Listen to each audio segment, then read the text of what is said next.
Do educate friends, then do the rest. Hello everyone, this is Sapna Singh and welcome to the channel Do Educate. हमें पिछली class में हमने क्या किया था, डायनामिक्स को डिस्कस कर रहे थे। डायनामिक्स में भी हमने बर्नौली थ्योरम को देख लिया था। बर्नौली थ्योरम का जो एजम्पशन था, हमने एजम्पशन माना हुआ था उन्होंने, उसमें ये था कि फ्लूइड जो है वो क्या है, इनकम्प्रेसिबल है, फ्लूइड जो है वो स्टडी है, नॉन विस्कस है। तो ये सारी चीज़ें इन्होंने मानी थी एजम्पशन में। तो नॉन विस्कस मतलब क्या, उसकी विस्कोसिटी जो है, विस्कोसिटी म्यू इज़ ज़ीरो है, उसके लिए विस्कोसिटी की वैल्यू क्या है, वो ज़ीरो है। तो आप एक चीज़ सोचो, अगर म्यू ज़ीरो हो गया, अगर विस्कोसिटी ज़ीरो है, मतलब कि वो जो फ्लूइड होगा वो क्या होगा, आइडियल फ्लूइड होगा। वो फ्लूइड क्या होगा, आइडियल फ्लूइड होगा। बहुत पहले अगर फर्स्ट चैप्टर में अगर आपने पढ़ा होगा, आपने देखा होगा, तो आपको याद होगा कि आइडियल फ्लूइड के लिए जो विस्कोसिटी की वैल्यू जो होती है वो क्या होती है, ज़ीरो होती है। लेकिन अगर रियल फ्लूइड की बात की जाए, रियल फ्लूइड की बात की जाए तो वहाँ पे विस्कोसिटी क्या होगी, ज़ीरो नहीं होगी। मतलब जो दो लेयर होती हैं, मतलब दो क्या, कई लेयर्स होती हैं। अगर कोई लिक्विड है, कई सारी लेयर होती हैं उसमें, तो लेयर के बीच में जो फ्रिक्शनल फोर्स होगा, जो फ्रिक्शन हो रहा है, इक्वल एंड अपोजिट डायरेक्शन में जो फोर्सेस लगते हैं वो क्या होते हैं, ज़ीरो नहीं होते। कुछ ना कुछ उनकी वैल्यू होती है। और वो क्यों होता है, सिर्फ और सिर्फ विस्कोसिटी के कारण होता है। ठीक है, विस्कोसिटी उसका रीज़न है। तो रियल फ्लूइड की अगर बात करते हैं तो वहाँ पे विस्कोसिटी की वैल्यू ज़ीरो नहीं होगी, मतलब बर्नौली इक्वेशन वहाँ पे फेल हो जाता है। बर्नौली इक्वेशन किसके लिए वैलिड है, वो क्या है, आइडियल फ्लूइड के लिए वैलिड है। अगर रियल फ्लूइड की बात की जाए तो बर्नौली इक्वेशन काम नहीं करता, उसका एक मॉडिफाइड वर्जन आप कह सकते हैं वो काम करता है। तो अगर रियल फ्लूइड की बात की जाए तो P1 by rho g plus 2 point पे ले रहे हैं, जैसे कि कोई दो सेक्शन ले लिया, 1 और 2। पिछली क्लास अगर आपने देखी होगी तो आपको याद होगा, P1 by rho g plus V1 square by 2G plus Z1 is equals to P2 by rho g plus V2 square by 2G plus Z2। ये तो हो गया किसके लिए, आइडियल के केस में हमने ये चीज़ पढ़ी थी। लेकिन रियल में क्या होगा, रियल में ये चीज़ें वैलिड नहीं होती। यहाँ पे क्या होगा, कुछ ना कुछ लॉस होगा। लॉस क्यों होगा, विस्कोसिटी की वजह से कुछ ना कुछ लॉसेज होते हैं। जो पाइप में फ्लूइड फ्लो कर रहा है वहाँ पे क्या होंगे, कुछ ना कुछ लॉसेज होंगे। और इन लॉस को निकालने के लिए हम क्या करेंगे, HL की जो वैल्यू होगी, HL इज इक्वल्स टू क्या हो जाएगा, this portion minus this portion will be equal to HL। तो P1 by rho g plus V1 square by 2G plus Z1, ठीक, minus P2 by rho g plus V2 square by 2G plus Z2। ये क्या हो गया, ये HL मतलब head loss की value निकल के आ गई। अब यहाँ पे कंडीशन में कुछ कई कंडीशंस हैं कि जैसे कि अगर पाइप हॉरिजॉन्टल है, कोई पाइप है, इस तरीके से पाइप है, अगर वो पाइप क्या है, हॉरिजॉन्टल है, तो क्या होगा, उस केस में Z1 इज इक्वल्स टू क्या हो जाएगा, Z2। तो आप क्या करोगे, आप सीधे सीधे Z1 और Z2 को हटा सकते हो। तो वैल्यू क्या आएगी HL की, P1 by rho g plus V1 square by 2G minus P2 by rho g plus V2 square by 2G। ये क्या होगी, इसकी वैल्यू होगी। ये तो बात हो गई किसकी, रियल फ्लूइड के बारे में। अब रियल फ्लूइड हमने देख लिया। यहाँ पे अब क्या करेंगे, एक नेक्स्ट पॉइंट देखेंगे, बड़ा इंपॉर्टेंट पॉइंट है, वेंचुरी मीटर। ठीक है, वेंचुरी मीटर पढ़ने वाले हैं हम। ये कल एक छोटा सा टॉपिक ये रह गया था रियल फ्लूइड का, कि रियल फ्लूइड में हम किस तरीके से करेंगे। तो रियल फ्लूइड में हमें याद रखना है कि यहाँ पे लॉसेज होते हैं। ठीक है, आइडियल के केस में कोई भी लॉस नहीं होता, इसलिए बर्नौली इक्वेशन हम यूज़ कर लेते हैं। चलो अब हम क्या देखने वाले हैं, वेंचुरी मीटर के बारे में।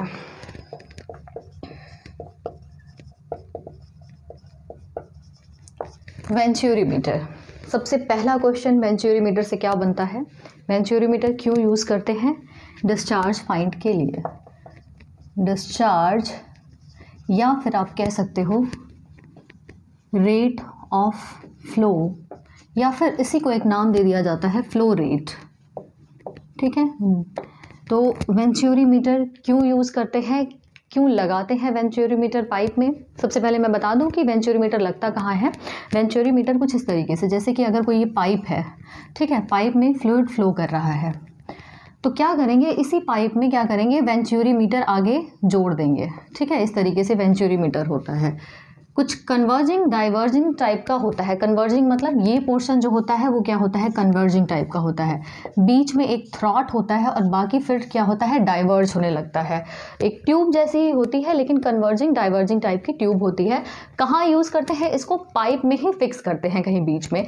पाइप में अगर लगा देंगे जिसमें फ्लूइड फ्लो कर रहा है तो ये फ्लूइड क्या होगा, ये फ्लूइड आगे बढ़ेगा और इस पाइप के थ्रू जाएगा, मतलब इस वेंचुरी मीटर के थ्रू होके जाएगा। और इस वेंचुरी मीटर के थ्रू क्या करेंगे हम, फ्लो रेट को या फिर डिस्चार्ज को मेज़र करेंगे। तो फ्लो रेट क्या होता है, डिस्चार्ज को हम क्यू से डिनोट करते हैं। ये क्या होता है, क्यू होता है। तो सबसे पहला क्वेश्चन हमने देख लिया कि क्या हम क्यू यूज़ करते हैं और किस तरीके से यूज़ करते हैं। तो अब ये क्या है, ये बेसिकली क्या है, एप्लीकेशन है। बर्नौली थ्योरी का, बर्नौली थ्योरम जो है उसका एप्लीकेशन है। किस तरीके से हम अप्लाई कर रहे हैं वो वेंचुरी मीटर में हम देखेंगे। तो उसमें क्या करते हैं, जैसे कि अब ये है वेंचुरी मीटर बना लेते हैं। ये मान लो ये इधर एक पाइप है, ठीक है, पाइप में फ्लूइड फ्लो कर रहा है। अब हमने क्या किया, ये इस तरीके से, ये इस तरीके से आया, ठीक, और फिर ये इस तरीके से जा रहा है। ये क्या है, कन्वर्जिंग पोर्शन है, कन्वर्जिंग। ये क्या है, डाइवर्जिंग, डाइवर्जिंग, ठीक, ये डाइवर्जिंग हो गया, कन्वर्जिंग हो गया। ये पोर्शन जो बीच का होता है थ्रॉट होता है। थ्रॉट क्या होता है, थ्रॉट मतलब जहाँ पे एरिया क्या होता है, मिनिमम होता है। एरिया क्या होता है, मिनिमम होता है। पूरे वेंचुरी मीटर में सबसे मिनिमम एरिया कहाँ होता है, थ्रॉट में होता है, ठीक। तो कन्वर्जिंग एरिया हो गया, थ्रॉट हो गया और डाइवर्जिंग पोर्शन हो गया। ये तीन चीज़ें हो गई। होता क्या है, जब ये फ्लूइड फ्लो करेगा, जब ये फ्लूइड वेंचुरी मीटर से पास करेगा तो क्या होगा, यहाँ पे इस तरीके से है, ये क्या है, ये जब कन्वर्जिंग पोर्शन है, कन्वर्जिंग पोर्शन में होता क्या है, जो वेलोसिटी होती है, जो वेलोसिटी होती है वो एकदम से बढ़ जाती है। वेलोसिटी बढ़ जाती है और प्रेशर क्या हो जाता है, कम हो जाता है। ये इंक्रीज़ है, ठीक है, ये क्या है, इंक्रीज़ है। वेलोसिटी बढ़ रही है और प्रेशर क्या है, कम हो रहा है। उसी तरीके से जब डाइवर्जिंग में जाएगा तो क्या होगा, डाइवर्ज हो रहा है। इसका मतलब यहाँ पे जब इस पोर्शन में आएगा तो जो वेलोसिटी होगी वो क्या हो जाएगी, डिक्रीज़ हो जाएगी और प्रेशर क्या हो जाएगा, इंक्रीज़ हो जाएगा। वेलोसिटी डिक्रीज़ हो जाएगी और प्रेशर क्या हो जाएगा, इंक्रीज़ हो जाएगा। और ये थ्रॉट है, थ्रॉट मैंने बताया था कि मिनिमम एरिया होता है थ्रॉट पे। अब सेक्शंस ले लेते हैं।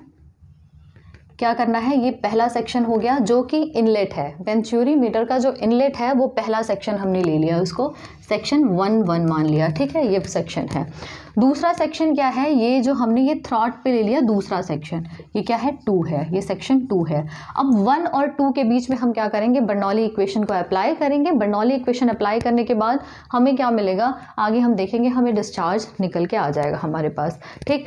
तो यहाँ पे डेरिवेशन हम नहीं करेंगे, मैं एक फॉर्मूला बता दूंगी, चीज़ों को समझा दूंगी। डेरिवेशन अगर रिक्वायरमेंट होगी, अगर किसी को ज़रूरत होगी तो मैं आगे डेफिनेटली अपलोड कर दूंगी, लेकिन अभी फ़िलहाल हम देखते हैं यहाँ पे कॉन्सेप्ट को देखेंगे, ठीक है। तो यहाँ पे जब दो चीज़ें मिल गई, जब दो चीज़ें मिल गई तो एक होता है आपका कॉन्टिन्यूटी इक्वेशन होती है A1V1 is equals to A2V2, ठीक है, A1V1 is equals to A2V2। यहाँ पे जो है, यहाँ पे जो एरिया है ये क्या है, डायमीटर D1 है। थ्रॉट पे जो डायमीटर है वो क्या है, D2 है, ठीक।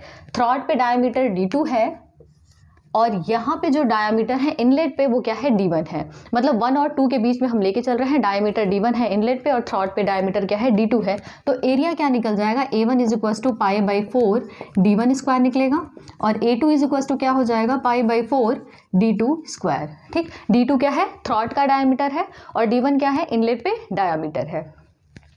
अब यहाँ पे जब हम बर्नौली इक्वेशन लगाएंगे तो हमें फाइनल जो मिलेगा Q इज इक्वल्स टू होता है, Q इज इक्वल्स टू जो हमें मिलने वाला है, Q इज इक्वल्स टू होगा A1 A2 upon under root A1 square minus A2 square under root 2GH, ठीक।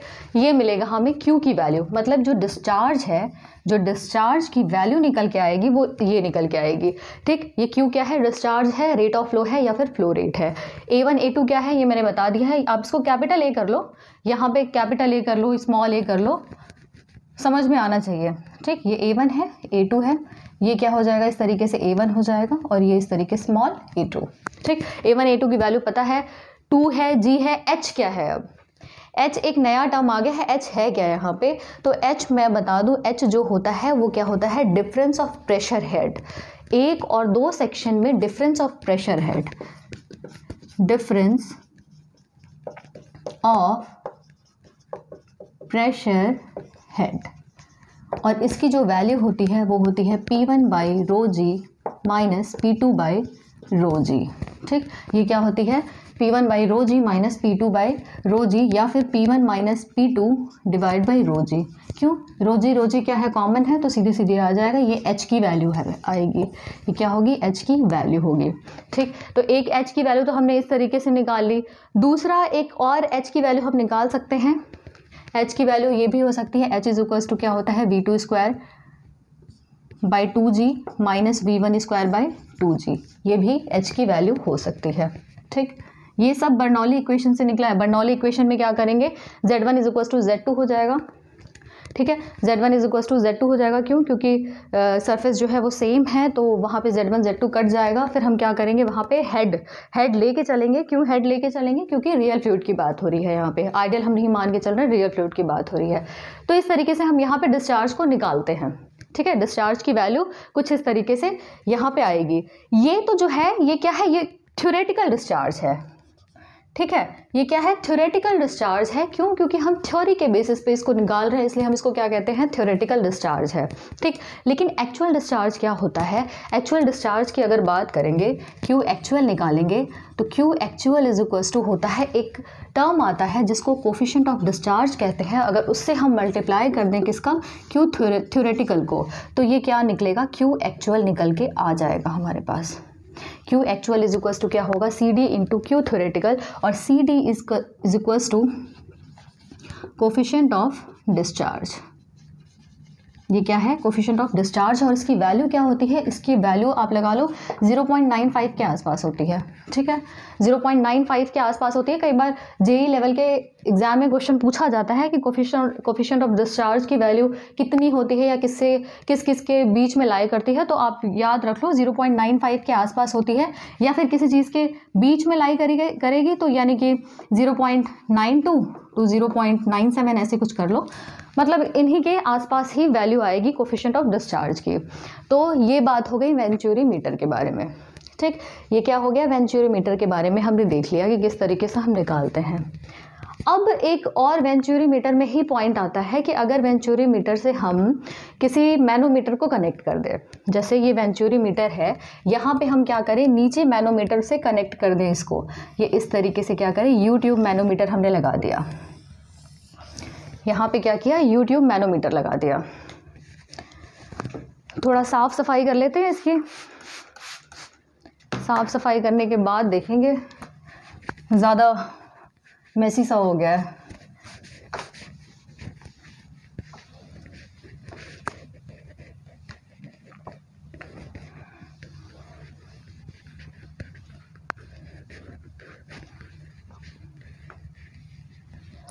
चलो,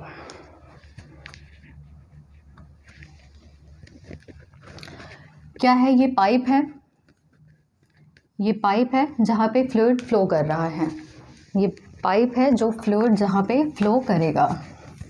ठीक, पाइप हो गया, फ्लूइड फ्लो कर रहा है। अब यहाँ से हम क्या कर रहे हैं, वेंचुरी मीटर को कनेक्ट कर रहे हैं। तो वेंचुरी मीटर कुछ इस तरीके से आया। ठीक, यहाँ पे क्या हो गया, उसका थ्रॉट हो गया।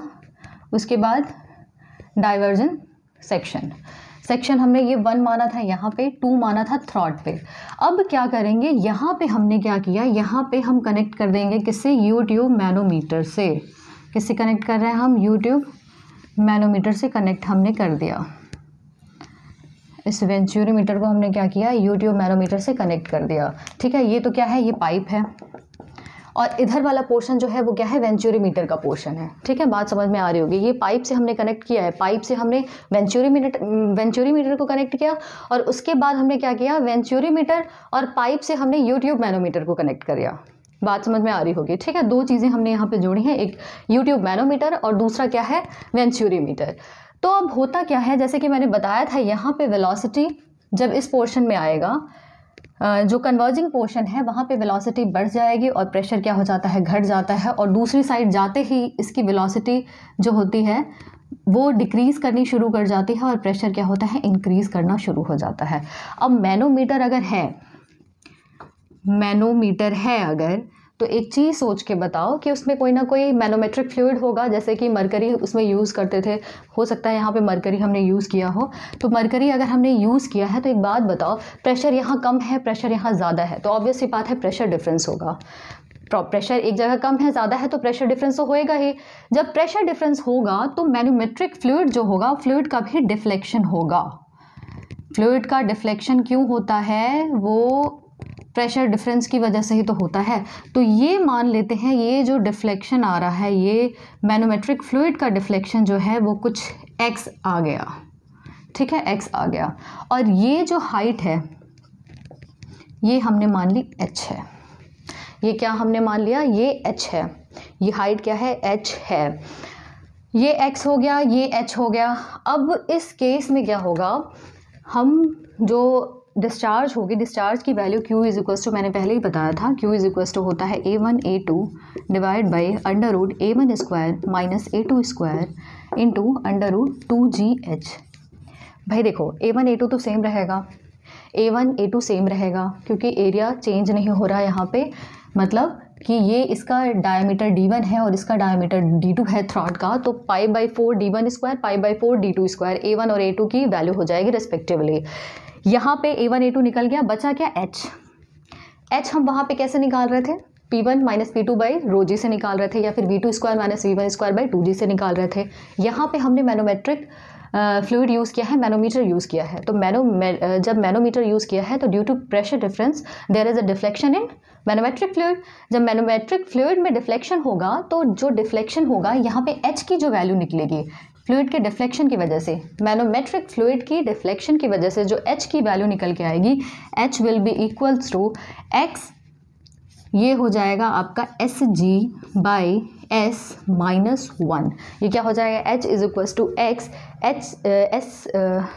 Sg बाई S माइनस 1, या g कर लो या फिर m कर लो, मैनोमेट्रिक फ्लूइड कर दो, यहाँ पे Sm कर दो, Sm क्या है, मैनोमेट्रिक फ्लूइड का स्पेसिफिक ग्रेविटी।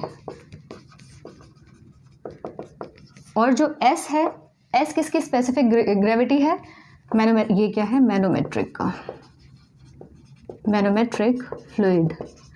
और ये S जो है, ये S जो है स्पेसिफिक ग्रेविटी है किसकी, जो वो फ्लूइड पाइप में फ्लो कर रहा है, जो फ्लूइड पाइप में फ्लो कर रहा है, specific gravity of the fluid flowing in pipe. Pipe में जो फ्लूइड फ्लो हो रहा है उसकी specific gravity is S। Sm क्या है, मैनोमेट्रिक फ्लूइड जो है उसकी स्पेसिफिक ग्रेविटी है। x जो है कितना डिफ्लेक्शन हो रहा है, मैनोमेट्रिक फ्लूइड का deflection, x is equal to manometric fluid deflection, ठीक है। x क्या है, मैनोमेट्रिक फ्लूइड डिफ्लेक्शन है। और h की वैल्यू कैसे निकलेगी, इस तरीके से हम निकाल लेंगे, h is equal to x Sm by S minus 1, ठीक। तो ये ऐसे हम h की वैल्यू पहले निकाल लेंगे, h की वैल्यू हम इस इक्वेशन में पुट करेंगे, फिर हमें क्या मिलेगा, q मिलेगा। और ये q जो है वो क्या है, थ्योरेटिकल है, और एक्चुअल क्या होगा, q actual is equal to CD into q theoretical.